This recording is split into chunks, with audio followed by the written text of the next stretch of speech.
Pourquoi le carême dure-t-il 40 jours? La signification cachée révélée. Aujourd'hui, nous allons approfondir ensemble le sens du carême. Cette période de 40 jours, qui précède la fête de Pâques, est un moment privilégié pour se recentrer sur Dieu, purifier son âme et fortifier sa foi. Nous verrons son origine, sa signification biblique et comment nous pouvons le vivre pleinement pour grandir spirituellement. 1. Les origines du carême. Le mot carême vient du latin quadragesima, qui signifie 40e jour avant Pâques. Cette durée fait écho aux 40 jours de jeûne du Christ au désert, au cours desquels il a affronté les tentations du diable, Matthieu 4, 1, 11. Elle rappelle aussi les 40 ans passés par le peuple d'Israël dans le désert avant d'entrer en terre promise, Deutéronome 8, 2, 3. 2. Pourquoi faire le carême? Le carême n'est pas simplement une tradition, mais un temps de conversion profonde. Il repose sur 3 piliers. La prière, intensifier notre relation avec Dieu par la prière quotidienne. Le jeûne, se priver volontairement pour se rapprocher du Seigneur et discipliner notre corps.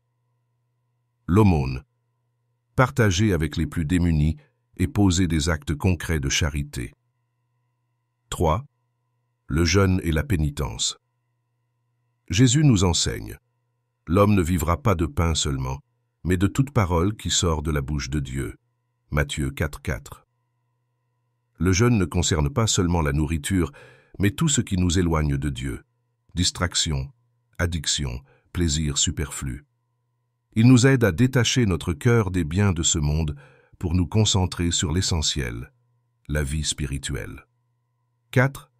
Comment vivre le carême au quotidien? Pratiquer une prière plus profonde, réciter le rosaire, lire la Bible, assister plus fréquemment à la messe, faire des sacrifices, renoncer à certaines habitudes inutiles, réseaux sociaux, télévision, pour se consacrer davantage à Dieu, poser des actes de charité, aider un voisin, être plus bienveillant envers ses proches, soutenir une association. 5. Se préparer à la Semaine Sainte. Le carême nous prépare à la Semaine Sainte, moment où nous faisons mémoire de la passion du Christ. Le jeudi saint, nous rappelons l'institution de l'Eucharistie. Le vendredi saint, nous commémorons la crucifixion et la mort de Jésus. Le samedi saint, nous vivons dans l'attente de la résurrection. Le dimanche de Pâques, nous célébrons la victoire du Christ sur la mort. 6. Versets bibliques pour s'inspirer pendant le carême. Convertissez-vous et croyez à l'Évangile. Marc 1, 15. Lorsque vous jeûnez, ne prenez pas un air triste comme les hypocrites. Matthieu 6, 16, 18. Déchirez vos cœurs et non vos vêtements, et revenez au Seigneur votre Dieu. Joël 2, 13. Dieu dit: la miséricorde et la tolérance de Dieu ne sont pas rares. La vraie repentance de l'homme l'est, indépendamment de ce qu'avait été la colère de Dieu envers les Ninivites, dès qu'ils ont déclaré un jeûne et se sont couverts de sacs et de la cendre, son cœur s'est adouci et il a commencé à changer d'avis. Avant il leur annonce qu'il allait détruire leur ville, le moment avant leur confession et leur repentance pour leurs péchés. Dieu était toujours en colère contre eux.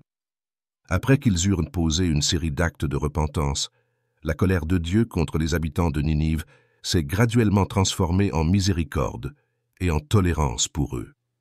Il n'y a rien de contradictoire au sujet de la révélation coïncidente de ces deux aspects du tempérament de Dieu dans le même événement. Alors, comment devrait-on comprendre et connaître ce manque de contradiction? Dieu a exprimé et révélé chacune de ces deux essences diamétralement opposées avant et après que les Ninivites se soient repentis, permettant aux gens de voir la réalité de l'essence de Dieu et le fait qu'elle ne peut être offensée. Dieu a utilisé son attitude pour dire aux gens ce qui suit. Ce n'est pas que Dieu ne tolère pas les gens ou qu'il ne veuille pas leur montrer de miséricorde, c'est plutôt qu'il est rare qu'ils se repentent vraiment devant Dieu, et il est rare que les gens se détournent vraiment de leur mauvaise voie et abandonnent la violence dont leurs mains sont coupables.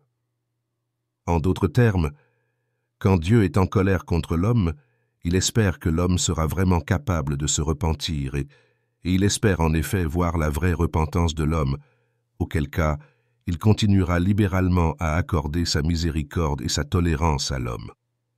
C'est dire que la conduite malfaisante de l'homme entraîne la colère de Dieu, tandis que la miséricorde et la tolérance de Dieu sont accordées à ceux qui l'écoutent et se repentent vraiment devant lui, à ceux qui peuvent se détourner de leur mauvaise voie et abandonner la violence dont leurs mains sont coupables. L'attitude de Dieu a été très clairement révélée dans son traitement des Ninivites. La miséricorde et la tolérance de Dieu ne sont pas du tout difficiles à obtenir, et ce qu'il exige, c'est une vraie repentance. Tant que les gens se détourneront de leur mauvaise voie et abandonneront la violence entre leurs mains, Dieu changera son cœur et changera son attitude à leur égard. Dieu dit, « Si l'humanité veut avoir un bon sort, si un pays veut avoir un bon sort, alors l'homme doit se prosterner devant Dieu en adoration, se repentir et se confesser devant lui, sinon le destin et la destination de l'homme seront une catastrophe inévitable. » 7. Conclusion. Une préparation pour le retour du Seigneur. Le carême est un cheminement vers une foi plus authentique. C'est un temps pour se libérer du superflu, approfondir notre relation avec Dieu et mieux aimer notre prochain. Mais plus encore, c'est un moment propice pour nous préparer à la venue du Seigneur. Jésus-Christ a promis son retour, et il est essentiel d'ouvrir nos cœurs à sa parole et de nous purifier pour être prêts à le recevoir. Ne laissez pas passer cette opportunité de grandir spirituellement et de mieux comprendre le plan de Dieu pour vous. Rejoignez-nous dès maintenant sur WhatsApp en cliquant sur le lien de ma page pour approfondir ensemble la parole de Dieu et nous préparer à la rencontre avec notre Sauveur. Bon temps de carême à tous et que Dieu vous bénisse.